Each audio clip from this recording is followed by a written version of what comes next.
ఇప్పుడు బిందెల నిండా అన్ని నీళ్ళే పోయాలి. ఎక్కువ వస్తే ఏమైతుంది, అన్ని కింద పోతాయి. అట్లనే నల్ల కింద బకెట్ పెట్టి అట్లనే ఉంచిరనుకో, బకెట్ నిండి మొత్తం వరద అవుతుంది. దేంట్లో ఎంత వరకు పడతాయో అన్నే నింపుతాం. అట్లనే చెరువులు, కుంటలు, ప్రాజెక్టులు సుతా అంతే. ఎన్ని నీళ్లు నిల్వ చేసుకునే తాకతుంటే గన్నే ఉంటాయి. అంతకు ఎక్కువైతే ఇగో గిట్ల గేట్లు దుంకాల్సిందే.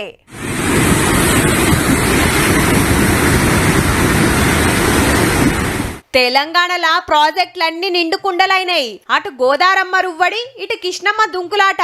ప్రాజెక్టుల గేట్లెత్తి నీళ్లు కిందికిడుస్తున్నారు ఆఫీసర్లు. నిజామాబాద్ జిల్లా ఎస్ఆర్ఎస్పీ 40 గేట్లు, నిర్మల్ జిల్లా కడెం ప్రాజెక్టు 7 గేట్లు, ఎల్లంపల్లి 33, సుందిళ్ల బ్యారేజీ 74, మేడిగడ్డ లక్ష్మీ బ్యారేజీ 85 గేట్లెత్తి గోదారమ్మను కిందికి వంపుతుర్రు.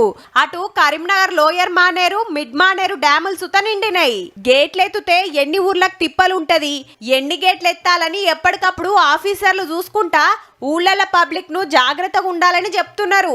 ఇంకో దిక్కు జూరాల, సుంకేష్ల నుంచి వరద బగ్గొస్తుండటంతోని శ్రీశైలం 10 గేట్లెత్తి నీళ్లు కిందికిడుస్తుర్రు.